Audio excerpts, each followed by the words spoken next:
तन पर जा फिदा करना, प्रभु हमको सिखा देना।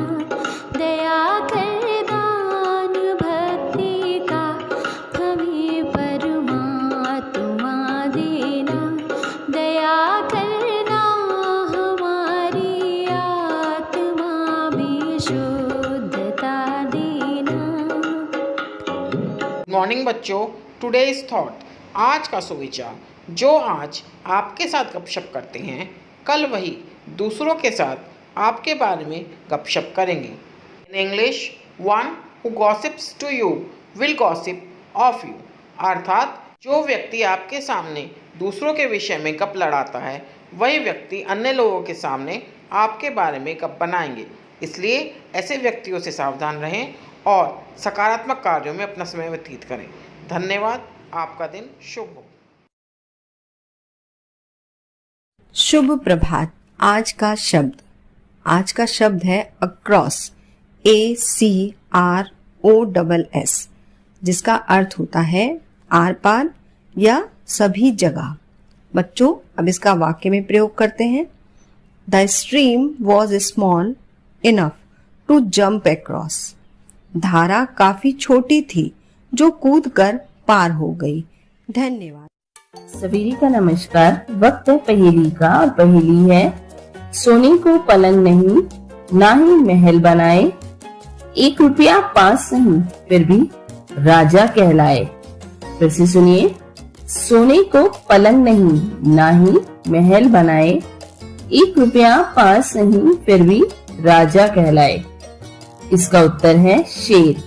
शेर जंगल का राजा होता है। उसके पास ना तो सोने के लिए पलंग होता है, ना कोई महल होता है, ना ही रुपया होता है, फिर भी वो जंगल का राजा कहलाता है। तो इस पहेली का उत्तर है शेर। धन्यवाद। Good morning everyone. मैं ममता अग्रवाल आज के इतिहास के साथ आपके सामने उपस्थित हूँ। 1913 में आज ही के दिन राजा हरिश्चंद्र भारत की पहली हिंदी फीचर फिल्म थी, जिससे भारतीय फिल्म उद्योग की शुरुआत हुई। 1939 में आज ही भारतीय स्वतंत्रता सेनानी नेताजी सुभाष चंद्र बोस ने फॉरवर्ड ब्लॉक की स्थापना की थी। धन्यवाद। आपका दिन शुभ हो। नमस्कार। आज का विशेष फॉरवर्ड ब्लॉक के साथ 3 मई सन 1939 में भारतीय स्वतंत्रता सेनानी नेताजी सुभाष चंद्र बोस ने फॉरवर्ड ब्लॉक की स्थापना की। द्वितीय विश्व युद्ध छिड़ने पर भारत के स्वतंत्रता संग्राम के अग्रणी तथा सबसे बड़े नेता सुभाष चंद्र बोस ने घोषणा की कि अब भारत को मुक्त करवाने का सुनहरा मौका है। अगर इसके लिए कांग्रेस प्रयास तेज नहीं करती है तो फॉरवर्ड ब्लॉक अपने दम पर ब्रिटिश राज के खिलाफ युद्ध कर देगा।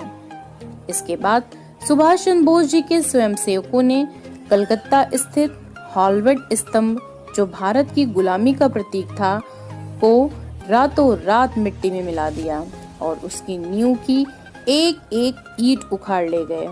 यह एक प्रतीकात्मक शुरुआत थी। इसके माध्यम से सुभाष जी ने यह संदेश दिया था कि जैसे उन्होंने यह स्तंभ धूल में मिला दिया है, उसी तरह वे ब्रिटिश साम्राज्य की ईंट से ईंट बजा देंगे। धन्यवाद। नमस्कार प्यारे बच्चों, क्विज ऑफ द डे में आपका स्वागत है। बच्चों, आपके लिए हम लेकर आए हैं कुछ रोचक सवाल, जिनके आपको देने होंगे कुछ सटीक जवाब। तो चलिए बढ़ते हैं अपने पहले प्रश्न की ओर। जलियांवाला बाग हत्याकांड कहाँ हुआ था? आपने उत्तर सोच लिया होगा। उत्तर है अमृतसर। चलिए बढ़ते हैं अपने दूसरे प्रश्न की ओर। हमारा दूसरा प्रश्न है, सुभाष चंद्र बोस ने किस दल की स्थापना की थी? सुभाष चंद्र बोस जी ने फॉरवर्ड ब्लॉक की स्थापना की थी। चलिए अब तीसरा प्रश्न भी अपना जान लेते हैं। आपको ये चित्र दिखाई दे रहा होगा, आपको पहचानना है। पंजाब केसरी किसे कहा जाता है? यह चित्र है लाला लाजपत राय जी का। चलिए अगले प्रश्न की तरफ बढ़ते हैं। आपको यह चित्र पहचानना है और बताना है सैंडर्स की हत्या किसने की थी। आपने चित्र पहचान लिया होगा, ये हैं शहीद भगत सिंह। तो इन्हीं सवालों के साथ अलविदा। अगले प्रश्नों के साथ आपके साथ फिर मिलेंगे। नमस्कार, धन्यवाद। नमस्कार बच्चों, आज मैं आपके लिए लाई हूँ बाल कविता जिसका शीर्षक है तितली। तो फिर गाओ मेरे साथ। तितली आई, रंग बिरंगी तितली आई, चंचल नैनो वाली तितली आई, चमचम तारों जैसी छाई। काश हम भी तितली होते, हमारे पंख भी रंग बिरंगे होते, हम भी आसमान पर छा जाते, हम भी फूलों पर मंडराते। तितली आई, रंग बिरंगी तितली आई, चंचल नैनो वाली तितली आई, चमचम तारों जैसी छाई। धन्यवाद। सुप्रभात। अब वक्त है आज की बाल कहानी का। फ्रांसिस वेलेंट पार्कर अमेरिका के प्रसिद्ध शिक्षा विशेषज्ञ थे। बहुत दूर दूर से लोग बच्चों की शिक्षा के बारे में उनसे परामर्श लेने आया करते थे।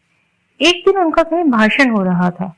भाषण पूरा होने पर एक महिला उनके पास आई। उसने पार्कर महोदय से सवाल किया, मैं अपने बच्चे का शिक्षण प्रारंभ करना चाहती हूँ, इसके लिए कौन सा समय ठीक होगा? पार्कर ने पूछा, आपका बच्चा कब पैदा हुआ?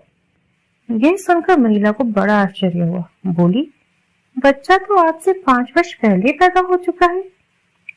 पार्कर ने कहा, महोदया, तब तो आपने अपने बच्चे के 5 सुनहरे वर्ष बर्बाद कर दिए। शिक्षण का कार्य तो बच्चे के जन्म के साथ ही शुरू हो जाना चाहिए। जल्दी घर जाइए और बच्चे का शिक्षण अभी से शुरू कर दीजिए। ज्ञान और शिक्षा के लिए कोई समय बंधन नहीं है। धन्यवाद। नमस्कार। आज मोटिवेट और सेल्फ का विषय है जिंदगी की सबसे मूल्यवान चीज। जिंदगी में सबसे मूल्यवान चीज जो हम सब के पास है वो है हमारा समय। हमें अपने समय का अधिकतम, सर्वोत्तम और सर्वश्रेष्ठ इस्तेमाल करना है। ये हमारी सबसे बड़ी गलतफहमी होती है कि हमारे पास बहुत समय है, लेकिन ये समय कितनी तेजी से निकल जाता है हमें इसका पता भी नहीं चलता। ये हमें फ्री में मिलता है, लेकिन ये अनमोल होता है। हम इसके मालिक नहीं बन सकते, लेकिन इसका बेहतर इस्तेमाल जरूर कर सकते हैं। हम इसे बचा कर या छिपा कर तो नहीं रख सकते, पर अपनी मर्जी से खर्च जरूर कर सकते हैं। कल्पना करें कि रोज सुबह जब हम उठते हैं तो हम सब के पास दिन के 86,400 सेकंड्स होते हैं, जिनकी वैलिडिटी सिर्फ 1 दिन की होती है। चाहे हम उनका इस्तेमाल कर पाएं या ना कर पाएं, इसका गुजरा 1 सेकंड भी वापस नहीं ला सकते। ये समय हमारा है। हम सब इनका कितना बेहतर उपयोग कर पाते हैं या यूं ही जाने देते हैं, ये हमें तय करना होता है। धन्यवाद। आपका दिन शुभ हो।